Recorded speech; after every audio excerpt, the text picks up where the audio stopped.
Support for the series on women in science and tech comes from Genentech, dedicated to breakthrough science and social good that supports local communities. Because making medicine is just one way to make a difference. Genentech, the future of science is here. Online at gene.com/future. Hello, I'm Kamla. My guest today is Celeste Ford. She's an aerospace engineer, entrepreneur, and a philanthropist. She's the CEO and founder of Stellar Solutions, headquartered in Palo Alto. She also sits on the board of Simpson Manufacturing Company and is a member of the Council of Foreign Relations. Well, I think that's one of the longest introductions I've ever had for a guest. Welcome. Thank you. Thank you very much for having me here. Should I call you a rocket scientist? Sure. It's fair game. Did you ever think you'd become a rocket scientist? No, I don't think so. But once I headed down that path, there was no turning back, and I have no regrets. Okay. You grew up in Colorado. Yes. We moved around a lot, actually. My dad was an FBI agent, so... Are you allowed to say that? Now I am. But we were in Puerto Rico, Washington, D.C., and then high school and junior high for me were in Colorado, Denver area. Okay, and do you know what your dad did at the FBI? No, that was not part of what you were allowed to talk about. Okay. Now, both your parents were lawyers. Yes, they had law degrees, and in my dad's case, he used that to be an FBI agent, and in my mom's case, she stayed home and raised my sister and I, and then when we got ready for college, she started practicing law. Oh, so she didn't practice when you were young? No, and I think she must have been brilliant, because that basically means you have to reteach yourself law school, 15 years later, and I'm sure a lot had changed, but she passed the bar and went to work and helped pay for college, so greatly so she paid for your college? Yes. Okay, so that means in some ways your mother started a professional career right around like maybe 4 years ahead of you. Yes, but no, she didn't start till I went to college, and I think in my generation, the mom stayed home. So I think that, in fact, tugged at me after I graduated and got married, because both my husband and I came from families where the woman stays home, and that was clearly not my plan. Nor is it, I think, so much what people do now. It's more of a necessity that everybody's working and that you figure out how to do that together. So how did you enter engineering? Because when we spoke before our interview, you said you had no clue, you had no idea what an engineer does. Right. Well, I went to Cherry Creek High School, which was very strong in math and in science. And so therefore, I became strong in math and science and got in all the accelerated classes and so forth. And I really enjoyed it. And when, back then we didn't have the internet, so when you looked at college catalogs, there was engineering, which everybody said was what you should do if you liked math and science, and there at the top of the list was aerospace. And I said to myself, if I go to college, I'd much rather be learning something new that I've never heard of and learn a whole new area, and aerospace was definitely something we didn't get exposed to in the high school level. So that's why I decided to do it. So it wasn't preordained. I didn't grow up wanting to be an astronaut or anything. It was just the most interesting engineering and new, exciting thing to do in college. Luck of the draw in some ways. Very much so. Okay. What idea did you have? What did you think an aerospace engineer does once you decided that, okay, engineering and A is at the top? I'm going to... Yes. Well, I think I honestly didn't know, but at the time, NASA was a big name, and I remember going there to look for jobs, and it was a good time to go into aerospace. At the time, people were making fun of me because the 70s were when you were laying off aerospace engineers. It was not a good field. Well, I think they had already been to the moon and kind of things were ramping down. They didn't know what to do next. So nobody had hired anyone for about 10 years, and myself and my classmates, and I went to the University of Notre Dame, there were only less than a dozen of us.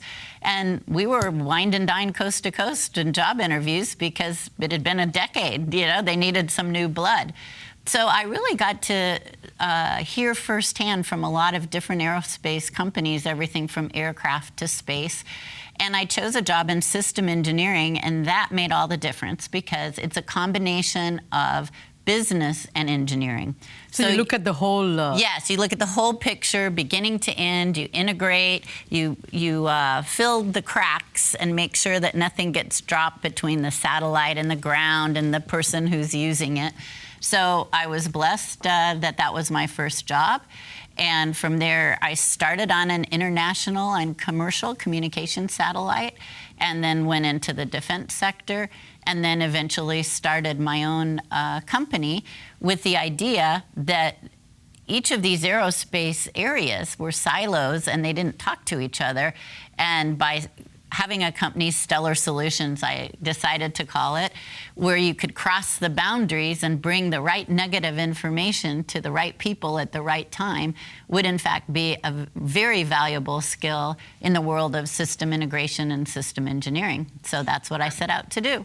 So we went too quickly. I want to go back to Notre Dame. Were you the only girl in your class? Yes, I was at the time. So how did you feel? I mean, did you ever have any self-doubts? Did you think that this course is too hard for me? I don't think so. I think Notre Dame had just decided to admit women in that time frame, so there weren't many women at all.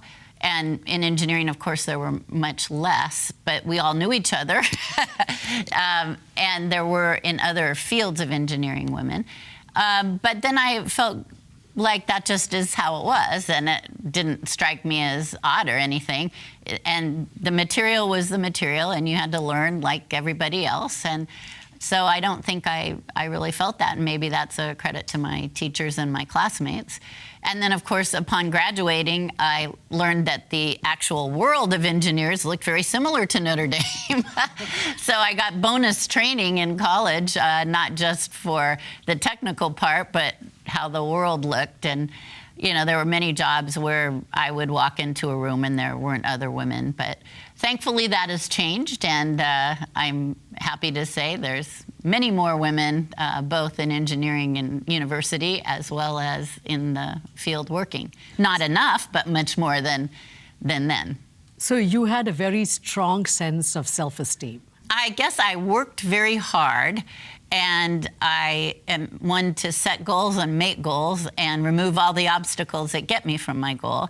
But Where did you inherit that mindset? I do think I hearken back to just as a child, my mom, because I feel like whenever I would bring home a drawing from school, she would look at it and say it was the most beautiful painting. You would have thought I was going to be the next Picasso. So she always made me feel really good about my accomplishments, and maybe that gave me an inflated sense of self-worth, and maybe that's what was needed at the time. And then, of course, the positive feedback academically as time went on. Just when they put you in classes where you're special, then you live up to that. So I think it benefits you if you're on that side of the interface because you are feeling good about yourself. And that kept me going. Did you ever struggle with any subjects? Oh, I'm sure I did. I think in my early days, I remember struggling with penmanship. Fortunately, that's not something you have to worry about now.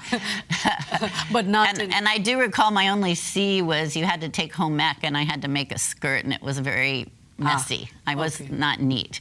Okay. So I think I kept to the fields where I did well, which was math and science. Okay. So you go to Notre Dame, you get wined and dined, you get a job, and you land up in Silicon Valley?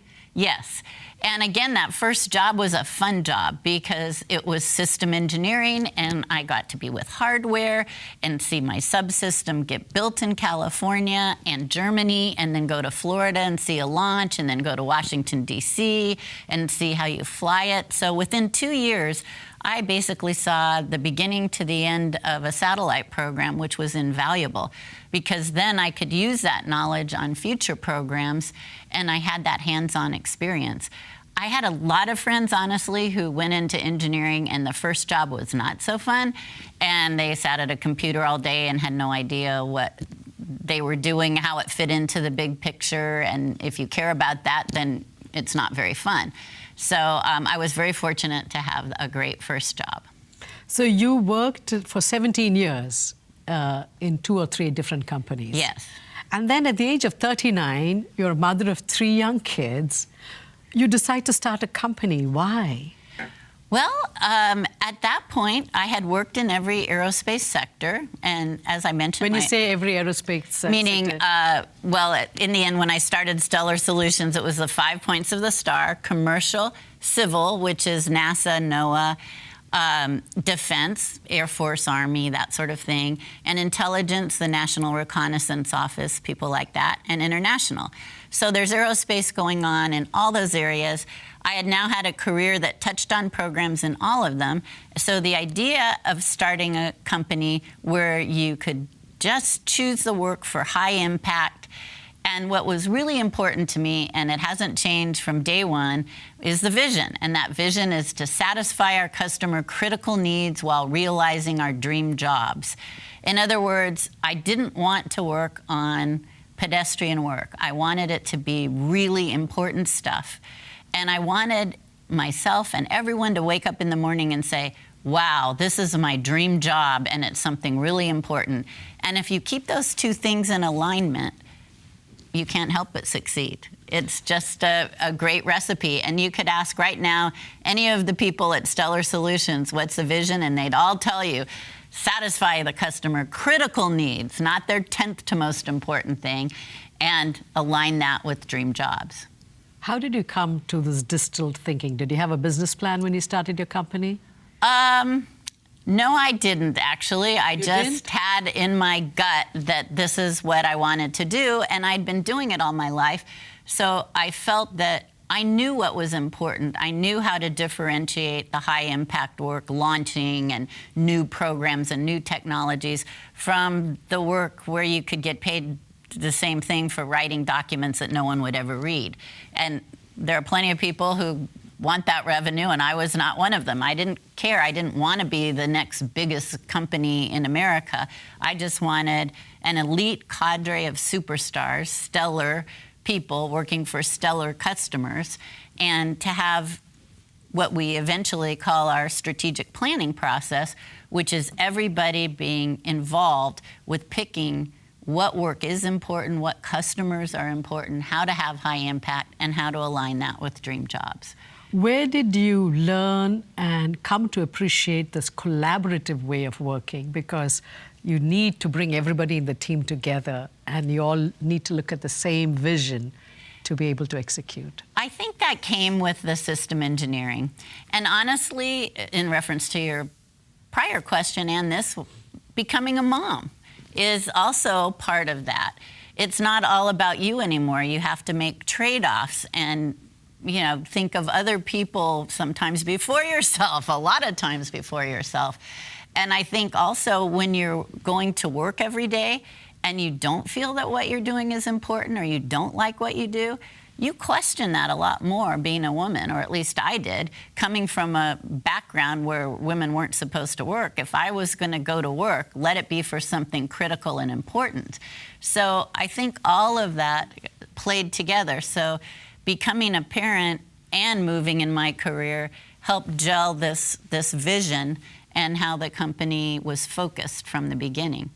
Did you ever go back and ask your mom about, or share with her how you became an entrepreneur? Did that question ever come up with your parents? Unfortunately, she passed away before I got to that point in my career. But my dad was still around, and I think he was always just baffled that he had a daughter who was in this field, because it was something very different from what anyone in our family had ever done. But he was my greatest cheerleader, and was very proud, and that was important to me. What would he come and ask you? Well, I think my sister and he would sometimes tease me when I'd be talking about some important project that I was working on. I remember early in my career, I was working on a tracking and data relay satellite called TDRS. And my sister goes, Yes, hardly a day goes by we don't wonder about Tidris, because obviously it's not the day-to-day conversation that normal people are having. But they were very supportive, and they knew the importance of what I was doing because they read about it in the newspapers. This was one of the first satellites being launched on the space shuttle, which at the time was brand new. So even today's headlines, you read about Elon Musk or SpaceX or the war in Syria, but where I view is there's stellar inside. We work on all these different programs. You work with Elon Musk? Gwen Shotwell is actually the president of SpaceX and runs it for him, and we have done projects for her customers and for her on the various programs that launch on SpaceX. And we have supported these government agencies who are supporting our warfighter, and on and on. So I'm very proud. When you look at the headlines, you may not see stellar solutions, but we all know that the work we do is in there and important. When you watch the Olympics on TV, that's probably coming from a satellite that we all worked on. So people take for granted, I think, the communications that we have and that space is involved, as well as, of course, the mission to Mars. We work on that. Oh. So there's a lot. So you work with NASA, or you work with...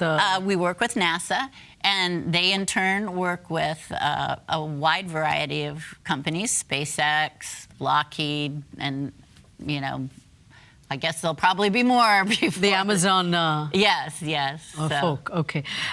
We are at a very interesting point today. There's so much of interest in space. Elon Musk has brought so much awareness and excitement to space. Did you ever meet him? Yes, actually, before he was wildly famous, he actually came to aerospace functions, and he still does, but we had a group in California, in fact, the California Space Authority, where we were pulling together all the parties in California that had to do with space. And again, there were big companies, little companies, startups like Elon Musk at the time that no one had heard of, big companies like Lockheed, who were very well established, and we were all a part of this group trying to promote space within our own country, because the space economy of California was bigger than some countries in the world, yet we didn't always get the funding support from Congress on these various, at the time, only the government was paying for all these programs.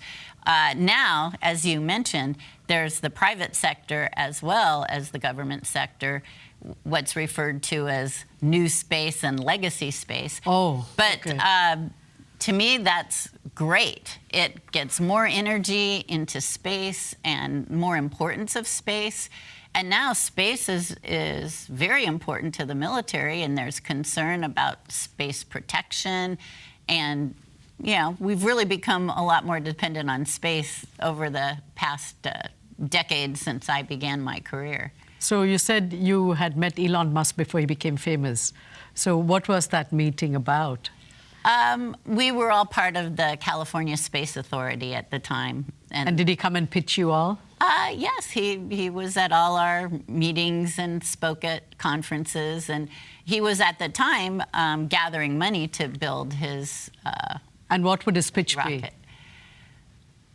That he was going to build a rocket and do it better than anyone had ever done it before, which I thought was pretty bold, given that the government had funded all of this before and been doing it for quite a while, and he sort of came out of left field. But he had a vision, and it has definitely succeeded. I think back then, people really weren't sure what to make of it, and now they're the benchmark that everybody has to shoot for. Got you. Did any of your kids follow your footsteps? Not as aerospace engineers. They all started in engineering in college. 2 of the 3 went into engineering, but they're working, and my son works for the government, and my daughter worked for a software company and then did some work for us, and then my other daughter went into the energy sector. So now, your husband was also part of your startup. Yes, he was actually working for a public accounting firm, and one of their clients he went to work for. And when I started Stellar, because he's had a public accounting degree. He helped me on the side get things started. And as we became larger and more successful, then he took on the role of a CFO.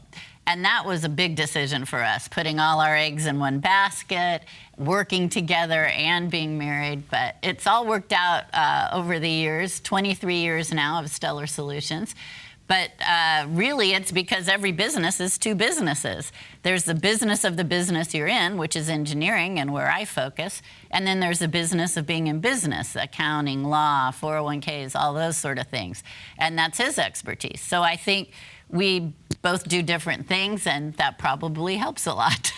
Did you ever have ground rules on how you're going to work together? Not really overtly. I think we just divided and conquered. Same way as being a parent. When you have 3 kids, you have to divide and conquer, but yet you're together. So it works out well.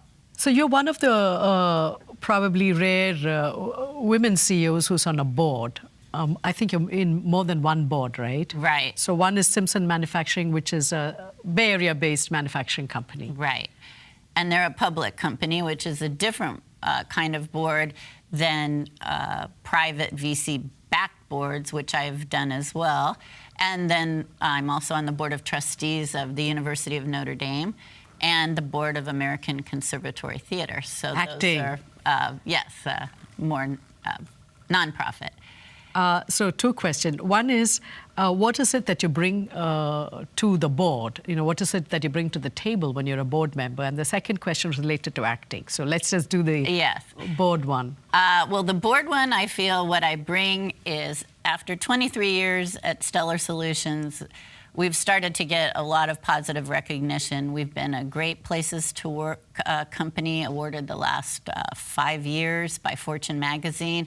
And this year, the highest honor of all, the National Malcolm Baldrige Award. We're being presented in Washington, D.C. So it validates all the hard work that we've done to make Stellar Solutions a great place to work, and also to have processes and metrics and a sustainable business that as I say, built to last instead of built to flip, because now the model in Silicon Valley is you start a company with the intent to flip it quickly because you have to pivot. Yeah, pay back your shareholders all the money they gave you. So it's a little different business model from that point of view.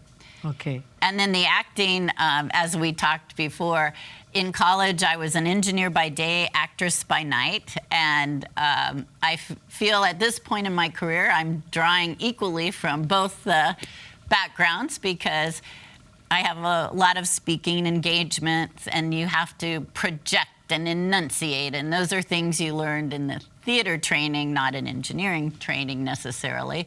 Or you have to deal with the personnel or the soft side of things, not just the technical projects. And for that, you need to get into character, and this calls for calm but compassionate and so forth.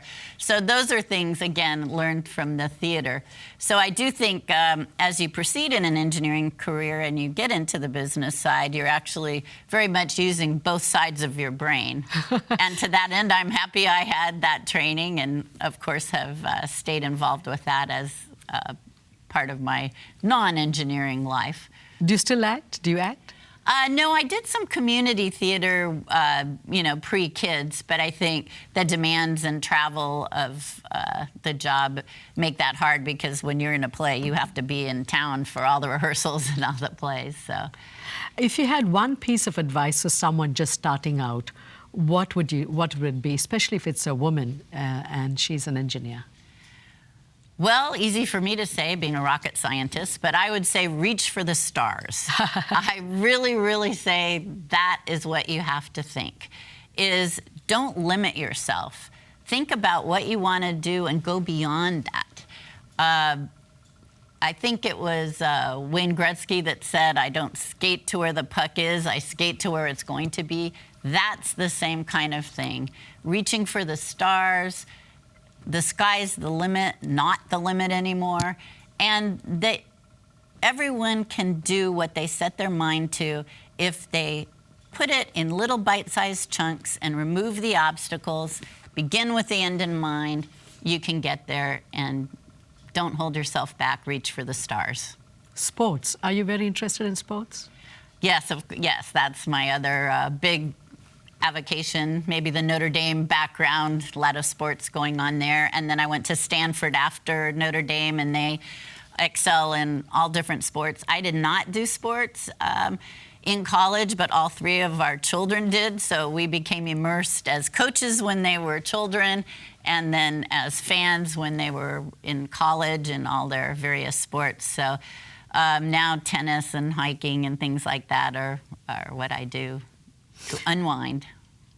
What mindset helped you become successful?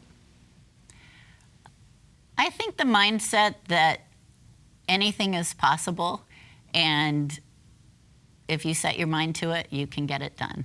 And I've truly believed that in everything we've done, both myself personally and as Stellar as a company. And I feel very good about where we are. So you don't take no for an answer from a customer if you don't get a project? No, if I hear no, it means not yet. And I'm not going to ask something that I don't think makes sense. So, I mean, with that comes responsibility. You don't just sell for the sake of selling. You have to truly, like our vision, understand the customer critical needs. What is really important? What do they need? How can you help do that? And if you really know that answer, they're going to agree with you, and together you can get it done. So it isn't no, it's not yet. And together you have to remove whatever obstacles are keeping you from doing the right thing. Would you become a rocket scientist all over again? Absolutely. Nothing better. Celeste, thank you so much for your time, and thank you for sharing your story with us. Thank you. And thank you for watching. If you missed any of our shows, you can watch them on our YouTube channel. We'll be back again next week with another new conversation. Until then, goodbye. Support for the series on women in science and tech comes from Genentech, dedicated to breakthrough science and social good that supports local communities. Because making medicine is just one way to make a difference. Genentech, the future of science is here. Online at gene.com/future.